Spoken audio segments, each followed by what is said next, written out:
ዛሬ ትልቅ የሆነ ኢቨንት አለኝ። ከአዲስ አበባ ተነስታ ዱባይ እንደምንገባ እና እኔ ምን ላድርግሽ ካለ እነሱ መኖር ካልቻለ ንገሪ። ማርያም ዝናብ እየዘነበ ስለሆነ ማለት ነው እንዳለ ሰው ሁሉ በወንበሩ ነው የተሸፈነ ያለው። ግልጽ ሊደረግልንም ይገባል። ሌላው ጋር እኮ አያገባንም። ልክ ነሽ። በሌላው ህይወት አያገባንም። በእነዚህ ሁለት ሰዎች ግን ይመለከተናል። በርዜና ማታ የምንጠብቀው ጉዳይ ነው ማለት ነው። ዛሬውን የአርሰናልና የፒኤስጂን ጨዋታ ልክምት እንላለ። ሰላም ጤና ይስጥልኝ ጋይስ፣ እንደምን ዋላችሁ? እኔ እግዚአብሔር ይመስገን ደህና ነኝ። ዛሬ ማታ እጅግ ትልቅ ሰበር ዜና ይኖራል። ጠብቁ ማለት ፈልጋለሁኝ። የአዶናይና የጃኒ መጨረሻ የሚታወቅበት ቀን ዛሬ እሁድ ነው እላችኋለሁኝ ጋይስ። ይህንን ነገር በእርግጠኝነት መናገር ባልችልም ነገር ግን ካየኋቸው ነገሮችና አዶናይ ከተናገረው ነገር አንጻር በእርግጠኝነት በአሁን ሰዓት መናገር እችላለሁኝ ማለት ነው። እና አንዳንድ ቪዲዮዎች አሉ እነሱን እኔና እንግዲህ ተመልሰን የምንመጣ ይሆናል ማለት ነው። ምክንያቶቼም አቀርባለሁኝ ማለት ነው። እንግዲህ አዲስ ከሆናችሁ ሰብስክራይብ እንዲሁም ላይክ አድርጉ። ሐሳብ ካላችሁ ኮሜንት ላይ መጻፍ ትችላላችሁ ማለት ነው። እጅግ ትልቅ ዜና ነው ይዤላችሁ የመጣሁት ጋይስ። እጅግ የበርካቶችን ልብ የነካው ይህ የምሽቱ ክስተት ጋብሪኤል ማጋሌሽ ያችን ፔናልቲ ሲስት ማርኪኒዮስ ለደስታና ለጭፈራ የቡድን ጓደኞቹ ጋር አልሄደም፣ ፈንጠዚያም አላስቀደመም። ይልቁንስ ቀንጎሎበት በድንጋጤ ደርቆ ወደ ቆመው በብርሃን መሃል በጨለማ ወደ ተዋጠው ወደ ብሔራዊ ቡድኑ ተጣማሪው ወደ ሀገሩ ልጅ ፈጥኖ ገሰገሰ። ከሁሉ ቀድሞ ደረሰና ለረጅም ደቂቃ አቅፎትም አጽናናው፣ እንባውንም አበሰለት። የ32 ዓመቱ ብራዚላዊ የፒኤስጂ አምበል ማርኪኒዮስ ትናንት በሻምፒዮንስ ሊግ ፍጻሜ በዓለም ፊት ያሳየው ሰብአዊ እዝነት የሚሊዮኖችን ልብ ነክቷል። ከማርኪኒዮስ በ4 ዓመት የሚያንሰው የ28 ዓመቱ ጋብሪኤል ማጋሌሽ ክለቡ አርሰናል እዚህ ደረጃ እንዲደርስ የሱ ሚና ከፍተኛ ነበር። የቡድኑ ምሰሶ ሆኖም ሰንብቷል። ትናንት በጨዋታው ሜዳ ላይ ከነበሩት ተጫዋቾች መካከልም ብዙ ኳስ ያመከነው እሱ ነበር። ታዲያ ትናንት ግን እድል ከሱ ጋር አልነበረችም። ታዲያ ይህ ክስተት በዚህ ሰዓት በሰፊው በዓለም ደረጃ መነጋገሪያ ሆኗል። እናንተስ በዚህ ጉዳይ ምን ትላላችሁ? ሀሳባችሁን አጋሩ። ለተጨማሪ ወቅታዊ አዲስ መረጃዎች የፕላስ ምልክቷን እየነካችሁ ማርያም ዝናብ እየዘነበ ስለሆነ ማለት ነው እንዳለ ሰው ሁሉ በወንበሩ ነው የተሸፈነ ያለው። ማርያም is the funniest shit I've ever seen። ማርያም ይሄ የአርሰናል ደጋፊዎች ዴዲኬሽን ነው። እየዘነበ ራሱ ወንበሩ ደግሞ ቀዳዳ አለው እኮ የማንቸስተር ደጋፊ ምላስ እየዘነበባቸው 22 ዓመት ታግሰዋል። ምንም ማለት አይደለም። እሺ ጆይልነ አይደል ሲያባል የዛሬውን የአርሰናልና የፒኤስጂን ጨዋታ ልክምት እንላለ። 2-1 ማን ያሸንፋል? በሻምፒዮንስ ሊግ ፍጻሜ አርሰናል ተሸንፏል። በፍጻሜውም 1-1 ጨዋታ የተጠናቀቀ ቢሆንም ነገር ግን በፍጹም ቅጣት ምት እንግዲህ ፒኤስጂም አርሰናልን በማሸነፍ የዋንጫው ባለቤት መሆን ችሏል። ትላንት በነበረው የአርሰናልና ፒኤስጂ ጨዋታ እንግዲህ በፒኤስጂ አሸናፊነት ተጠናቀዋል። እንግዲህ የነበሩትን ቪዲዮዎችን እንግዲህ አሳይቻችኋለሁኝ። እንግዲህ ወደ ቀጣይ ቪዲዮ ይሻገራለሁኝ። ዮኒ ማኛ ስለ ጋዜጠኛ ሶፎንያስ የተናገራት አንድ ቪዲዮ አለች። ምክንያቱም ይሄንን ያመጣሁበት ምክንያት ጋይስ እንግዲህ የጋዜጠኛ ሶፎንያስ ጉዳይ እጅግ በጣም መነጋገሪያ ከነበሩ ጉዳዮች መሃል እጅግ በጣም ትልቁ ስለሆነ ነውና እስቲ የራሳችንን ትላንት ሐሳብ ሰጥተናል። ነገር ግን ዛሬ ዮኒ ማኛ የተናገራት ደስ የምትል ሐሳብ አጋርቶናል። እስኪ እሷን እናዳምጥና ወደ አዶናይና ጃኒ ጉዳይ ምን ይመስላል በሚለው ዙሪያ እንግዲህ እናወራለን ማለት ነው። መልካም ቆይታ ይሁንላችሁ። ሰላም እንዴት ናችሁ? አማን ነው። ክብሩ ይስፋ የእናትና የልጁ። እንግዲህ እንደምታዩት አንዳንዴ ላይፍ እግዚአብሔር አምላክ ሁሉን አሟልቶ ሲሰጠን እኛ ደግሞ በፍላጎታችን ወደ ሌላ ቦታ ስናይ ነገራችን ሁላ ይበላሻል። ይህን የመሰለ ልጅ ከፊት ለፊት የምታዩት ጋዜጠኛ ሶፎንያስ አፈር መስሎ እያየ ነው። ያ ደግሞ የገባው ራሱ በራሱ ላይ በፈጠረው ችግር ነው። በሚገርም ችግር በምታውቁት ሶሻል ሚዲያ ላይ ሁሉም ያውቀዋል። ለሌሎቻችሁ ወጣቶችና ህጻናቶች ወይም ወንድምና እህቶቻችን ወጣቶች ወንድምና እህት ይሄ ነገር አስተማሪ ነው ብዬ አስባለሁ። የፈለገ በስጋ ብንፈተሽ በቻልነው አቅም ወደዛ አይነት መንገድ አለመሄዱ መልካም ነው። ምክንያቱም መጨረሻ ላይ እኛን የሚዳኘው እኛን የሚፈርደው አምላክ ስለሆነ ለአምላክ በተወሰነ መልኩ የምንመች ሆነን መገኘት አለብን። በተወሰነ መልኩ ሁሉንም ማድረግ አይቻልም። የሰው ልጅ ስለማይችል በተወሰነ መልኩ እንኳን ለመመቸት እንሞክር። ስለዚህ ጋዜጠኛ ሶፎንያስ በደረሰበት አጋንንት ምክንያት ያቺን ሁልጊዜ ስሟን አንስቶ የማይጠግበው እናቱን በፈላ ዘይት አጋንንት አሰራር በእናንተ ላይ ይሄዳል። የማይሆን መስመር ስትሄዱ አጋንንትም አብሯችሁ ያንን ሆይ ሆይ ብሎ ምን ያደርጋቸዋል? መጨረሻችሁን በጣም በጣም በጣም በጣም ያበላሸዋል። ጥሩ ፕሮፌሽን ያለው፣ ጥሩ እናት ያለው፣ ጥሩ ኮሚኒቲ ያለው፣ ህዝቡን ላይ የሚወደው የተከበረ አንቱ የተባለ ግን የማይረባ ነገር ውስጥ ገብቶ ራሱን አወሳስቦ ሌላ ነገር ውስጥ ገብቶ ነበር። አሁንም የምላችሁ ሌሎች ወንድምና እህቶች እንደዛ አይነት ሀሳብ ካላችሁ ከአምላካችሁ ነው፣ ከሰው አይደለም የምትጋጩት፣ ከአምላካችሁ ነው የምትጋጩት እና ጥንቃቄ ብታደርጉ ጥሩ ነው። አንተም ወንድማችንን እግዚአብሔር አምላክ ጨርሶ ይማረ። ከገባበት ውጥንቅጥ የማይሆን ነገር ላይ እግዚአብሔር አውጥቶ ወደ በፊቱ ፕሮፌሽን ተመልሰ ስራን ሰርተ ለሀገር ለወገን ጠቃሚ የሆነ ስትጠቅም የነበርክ ሰው ነህ። በማይረባ ተልካሽ አመለካከት ነው ሌላ ነገር ውስጥ የገባው። ስለዚህ ከዛ ወጥተህ ለሀገር ለወገን ተጠቅመ ማየቱ አንተም ራስም ተጠቅመ ማየቱ ደስታዬ ነው። ስለዚህ እጅግ እጅግ እጅግ አዝኛለሁ። ልብ የሚነካም ነገር ነው ያየነው። በኢትዮጵያዊ ወገናችን ነው። ስለዚህ ከዛ ነገር እግዚአብሔር እንዲቀይር ምኞቴ ነው። በጣም ነው ያዘንኩት። የምታውቁ ብዙ ነገር ሳይኮሎጂ የተማራችሁ ኢትዮጵያ ውስጥ ካላችሁ ወይም ደግሞ የተለያየ እምነት ተከታዮች ያላችሁ ይህንን ወንድም በደንብ አድርጋችሁ አስተምራችሁ ቀይራችሁ ህይወቱ ተቀይሮ ብናየው መልካም ነው ብዬ አስባለሁ። ሰላማችሁ ይብዛልኝ። በተለይ አሳዘነችኝ ያቺ ምስኪን እናት ልጄን አድኑልኝ እያለች እያለቀሰች ነው። እባካችሁ እናቱን እናግዝ። ሰላማችሁ ይብዛ።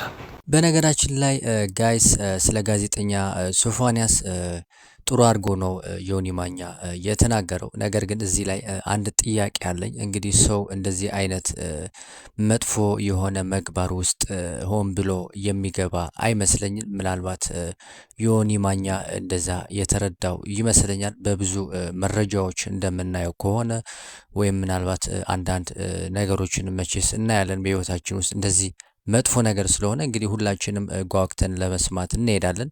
እንግዲህ ይህንን ነገር የሚያጋጥመው በሴቶችም በወንዶችም እንደዚህ አይነት ነገሮች አሉ እና እንግዲህ ይህንን የሚያመላክት አይደለም። ምናልባት በመደፈር ሊሆን ይችላል። በተለያዩ መንገዶች እነዚህ ወንድሞቻችን ወደዚህ ክፉ ስራ ወይ ደግሞ በጣም ትልቅ ህመም ያለበት ከሰው ተራ የሚያስወጣ እጅግ በጣም የከፋ ህመም በሽታ ያለበት ራሳቸው ቀጥታ የሚገቡ አይመስለኝም። እኔ እንጃ ምን ያህል ለህመም ሰው እንደዚህ ተገፋፍቶ ይገባ ይችላል ብዬ መጠየቅ እፈልጋለሁ። ጋይስ የእናንተን ሀሳብ መስጠት ትችላላችሁ። ለወንድማችን ለጋዜጠኛ ሶፎንያስ ህይወት እንግዲህ ፈጣሪ ራሱን ያድንልን ያትርፍልን ማለት እፈልጋለሁ። እናንተ እዚህ ላይ ሀሳብ መስጠት ትችላላችሁ ማለት ነው። እንግዲህ ወደ ቀጣይ ቪዲዮ ሳሸጋግራችሁ አዶናይ ወንድማችን ዱባይ ነው ያለው። እንግዲህ አንዳንድ ቪዲዮዎችን አይተናል። እንግዲህ ዛሬ ጠዋት ምናልባት ጃኒ ወደ ዱባይ ትሄዳለች። አዶናይ ኢቨንት እንዳለው ተናግሯል። ይህ ኢቨንት እጅግ በጣም ትልቅ ኢቨንት እንደሆነ ተናግሯል። እንግዲህ ይህንን ነገር ምን ሊሆን ይችላል ጋይስ? ይህ የታወቀ ነገር ነው። ትልቅ ዜና ወይም ትልቅ ፕሮግራም ሊሆን የሚችለው እንግዲህ ምን ሊሆን ይችላል? እስኪ አብረን እንያቸውና ያሉትን መረጃዎች አብረን መጨረሻ ሀሳብ እንሰጥበታለን ማለት ነው። መልካም ቆይታ ይሁንላችሁ። ካለ እነሱ መኖር ሴትዮ እና እኔ ምን ላድርግሽ? ካለ እነሱ መኖር ካልቻልሽ ንገሪ። ምን ይደረግልሽ? ምን ይጠበስልሽ? ይሄ ስጋ ይጠበስልሽ? ይሄ ስጋ ይጠበስልሽ? ምን ትላለች እቺ? ትላንት ከሆስፒታል የወጣሁት ዛሬ ነው ደሞዝ ገቢ። ቁርጡን ነግሬሽ የት ትገበያለሽ?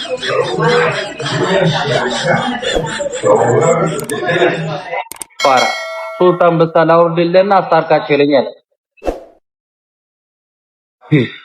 እኔ አይ እነዚህ ላስታርቄማ ኧረ እኔ እዚህ ሀገር ኧረ ዓለም ላይ ጦርነት የተነሳውን አስታርቄ ሰላም አመጣላለሁ።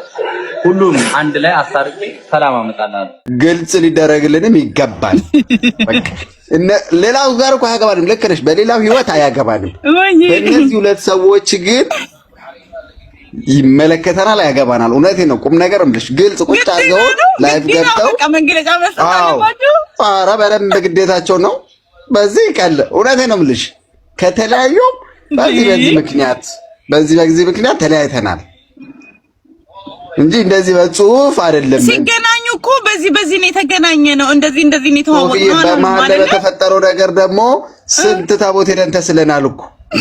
ስታዝን አብረናት አዝነናል። አብረናት ቆዝበናል እኮ። ብዙ ነገር እኮ ሲሆን አብረን ነበርን። ፔኑ እኮ እሷ ጋር ብቻ አልነበረም፣ ሁላችንም ጋር ነበረ ፔኑ። ባየናት ቁጥር እኮ ደስ እያለ ነበረ እንትን የምንለው። እንኳን መጣች። እኔ የቤት ስትመጣ እንደዚህ ደስ አይለኝም፣ እሷ ስትመጣ ደስ የሚለኝ የነበረው። እሺ ነገሩ ፕራንክ ሆኖ ማለት ነው። ፕራንክ ሆኖ የሆነ እኔም አንተም ፎርፎርም ቢራቢሮ ፋሚሊ የምንጠብቀው ነገር አለ። ያ ነገር ቢሆንስ? ያ አልኩሽ ዲስአፖይንት የሆንኩበት ነገር እንዳለው ነው። አውል ቢ ሄፒ። እሺ ያ ደስተኛ ያደርገኛል። ግን ለወደፊት ደግሞ እንደዚህ አይነት የልጅ ነገር እንዳያደርግብን ደግሞ ይመከራል፣ ይነገረዋል። እኔ ግን ማለት ዱባይ ላይ ከሚኖሩት ብቸኛ የአዶኒ አድናቂ ነኝ። ዱባይ ላይ ማያውቅ የለም፣ ሁሉም ሰው ያውቃል። ሁሌም እኔ አዶኒ ይመቸኛል። አዶኒ በጣም በቃ ስማርት የሆነ ሰው ነው። አስተሳሰቡ ለወጣቱ ያለው ነገር ምናምን በጣም ነው የምወደው አዶኒ። እና አዶኒ እዚህ መተህ እኔ ሳታገኝ ከሄድክ ይደብረኛል። እንደውም ስራ ቦታ እየዞርኩ ደውለህ እንደውም የሆነ ሰርፕራይዝ ብላ እንጀራ ምናምን ብላ አዛኝ ሰርፕራይዝ አግታኝ ምናምን ብትሄድ ደስ ይለኛል። መቤቴ ግን ሚሽን አድርጉለት ይሄንን ማለት ነው። ለምን እንደ አይነት ሰው ማግኘት ለብዙ ወጣቶች ብርታት ነው። በቃ ለብዙ ወጣቶች የሆነ ነገር ፈጥረህ ትሄዳለህ እና እኔ ማግኘት ደግሞ በቃ የሆነ ዝቅ ብለህ እኔ ጋር አግኝተህ መሄድ ደግሞ በጣም እውነቴን ነው በጣም የመጨረሻ ትልቅ ነገር ነው እና የመቼው እወድሃለሁ። ረጅም ዕድሜ ለአዶኒ። እሺ ጋይሶች እንዴት ናችሁ? ሰላም እሻችሁ። ጃኒ አዶናይ የምር ግን ዋናው ዋንጫ በላታችሁ ችግር የለውም። ጃኒ ባገኘችው አጋጣሚ አብረው እንዳሉ አዲስ አበባ እንዳለች ሱብቷት ድራማ ከጀርባ እንደሌለ ለማሳየት እየሞከረች ነው ባገኘችው አጋጣሚ። ይህ አሁን የምታዩት ቪዲዮ ኳስ አይታ እነ ጆንዳን የታደሙበት ፕሮግራም ላይ ኳስ አይታ ወጥታ ስለ ኳስ ያላትን ሪያክሽን የምታሳይበት ቪዲዮ ነው። በተመሳሳይ ሰዓት አዶናይ ከዱባይ እሱም ተመሳሳይ የመፍታታት ፕሮግራም ላይ ሆኖ ላይቭ ገብቶ ያሳያል። ይህ ማለት እሷ የለችም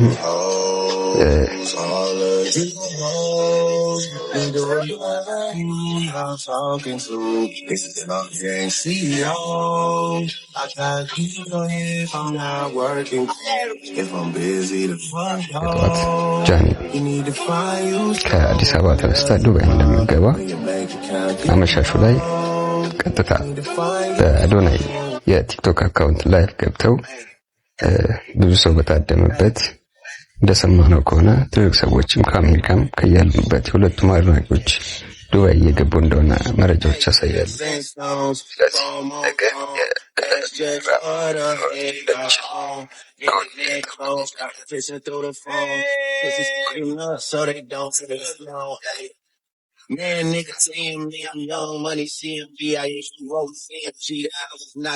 ዱባይ እንዴት እንደምታምር ልነግራችሁ አልችልም። ተመልከቷት እስኪ በእናታችሁ።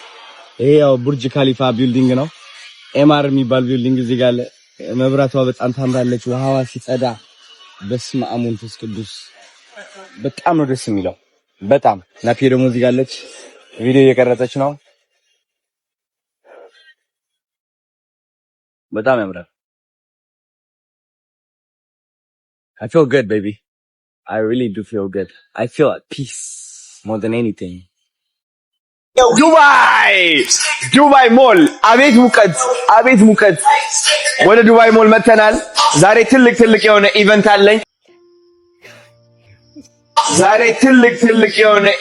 አለኝ። ስለዚህ ለዛ ኢቨንት ሱፍ ለመግዛት የመጣው ቶክሲዶ ማለት ነው። ሌትስ ጎ ተከታተሉ። የሚገርም ጊዜ ይሆናል። ዱባይ ሞል ሲሉ ብሰማ ያለው ኩራት ዘውደ ክታባት ያለው ወጣት አኑሬው ነበር አርጌ ሞላ ታዲያ የት ሄደ ኩራቴ ውላ አልሰራም እኔ ኩራት። ጋይስ ሁለቱም ቪዲዮ ላይ እንዳየ ነው እንግዲህ የመጀመሪያው ሰው ምንድነው የተናገረው? እነሱ እንግዲህ አዶናይም ዱባይ ሆኖ የአርሰናል ጨዋታ ሲያይ ነበር፣ ጃኒም እንደዚሁ ስታይ ነበረ። ይህንን ነገር እንግዲህ በራሳችን ጉዳይ ነን ያለነው ለማለት ያሰቡ ይመስላል ብለዋል። ሌሎችም ደግሞ እንግዲህ ተናግረዋል ማለት ነው። ዛሬ ጠዋት ወደ ዱባይ ትሄዳለች ብሎ ነው እያሰበው ማለት ነው። አዶናይ ደግሞ ማታ የሆነ ትልቅ ኢቨንት እንዳለ ተናግረዋል ማለት ነው። ይህንን ነገር እኔ በነገራችን ላይ ከቀናት በፊት ይህንን ሐሳብ አንስቼው ነበረ። ያ ነው የሚመስለኝ። እኔ አብረው ነበረ ይሄዳሉ ብዬ አስቤ የነበረው ነገር ግን ምናልባት የአንድ ቀን ልዩነት አድርገው ሊሄዱ ይችላሉ ማለት ነው። ይህንን የሚሆንበት ምክንያት ደግሞ እንግዲህ ይህ መረጃ እሷ ጃኒ መሄዷን እንዳይታወቅባት ሊሆን ይችላል። ምክንያቱም መረጃ መውጣቱ ስለማይቀር ማለት ነው። ስለዚህ ዛሬ እንግዲህ ጃኒ ጧት ትሄዳለች ወይ ደግሞ ሄዳለች ብዬ ገምታለሁ እኔ ሳስበው ማለት ነውና እንግዲህ ትልቁ ሰበር ዜና ማታ የምንጠብቀው ጉዳይ ነው ማለት ነው። እንግዲህ ይሄንን እውነት ከሆነ ትልቅ ሰበር ዜና ይዤ እመጣለሁ ማለት ነው። የእናንተን ሐሳብ እዚህ ላይ ማከል ትችላላችሁ። በስተመጨረሻ ደግሞ እንግዲህ አንድ ነገር የተናገራት አለች ቪዲዮ፣ እሷን እጋብዛችኋለሁ ማለት ነው። ምን ለማለት ፈልጎ ነው የሚለው ማለት ነው። ስለዚህ ዛሬ ጉዳያቸው ሊሆን ይችላል ብዬ ስላሰብኩኝ ነው። ጋይስ እዚህ ላይ የነበረኝ ቆይታ አበቃለሁ ማለት ነው። አዲስ ከሆናችሁ ሰብስክራይብ እንዲሁም ላይክ አድርጉ። ሐሳብ ካላችሁ ኮሜንት ላይ ጻፉልኝ ማለት እወዳለሁ ማለት ነው። ዛሬ ማታ ትልቅ ሰበር ዜና ይዤላችሁ እመጣለሁ ማለት ነው። መልካም ጤና ይስጥልኝ። ሰው እንዲረዳችሁ የምትጠብቁ ከሆነ ተርባችሁና ተጠምታችሁ ትሞታላችሁ። ሰው እንዲረዳችሁ የምትጠብቁ ከሆነ ወደምትፈልጉበት ደረጃ መድረስ አትችሉም። አንዳንድ ሰው ልንገራችሁ፣ እናንተን ከመረዳቱ በፊት ራሱ ይረዳል። ራሱ ተረድቶ ደግሞ በእናንተ ትዝብት ያሳድራል። ከዛ ይነግራችኋል ምን መከተል እንዳለባችሁ፣ ምን መሆን እንዳለባችሁ፣ ምን ውሳኔ መወሰን እንዳለባችሁ። ሰው ህይወታችሁ ውስጥ ጣልቃ ገብቶ እንዲወስን አትፍቀዱ። ሰው እንዲረዳችሁ አትፍቀዱ። አዲስ ቢዝነስ ስትጀምሩ ይህ ቢዝነስ አይሳካም ይሏችኋል። በእነሱ አስተሳሰብ ላይ ይሳካ ይችላል፣ በእናንተ ግን ይሳካል። ለምን? እግዚአብሔር ያስቀመጠላችሁ የራሳችሁ ምክንያት ስላለ። ስለዚህ ያ ለብቻችሁ የተቀመጠው ምክንያት ሰው እንዲረዳላችሁ የምትፈልጉ ከሆነ ያ ውስጣችሁ ላይ ያለው ምክንያት በረከታችሁ አይሆንም ማለት ነው። ሁሉም እንትን ያደርገዋል፣ ይወርሰዋል ማለት ነው። ተረዳችሁ? ስለዚህ በረከት ሲባል ማንም ሰው ሳይረዳችሁ የራሳችሁ ምክንያት ይዛችሁ መጓዝ ነው። ምክንያታችሁ የሌላ ሰው ምክንያት ሳይሆን ሲቀር መከፋት አቆማችሁ፣ በቃ ችግር የለውም ይህ ምክንያቴ በረከቴ ነው ብላችሁ ስትቀጥሉበት ነው። ተረዳችሁኝ? እና ትልቅ ደረጃ ያደርሳችኋል። ሰው እንዲረዳችሁ አትጠብቁ። ወዳችኋለሁ።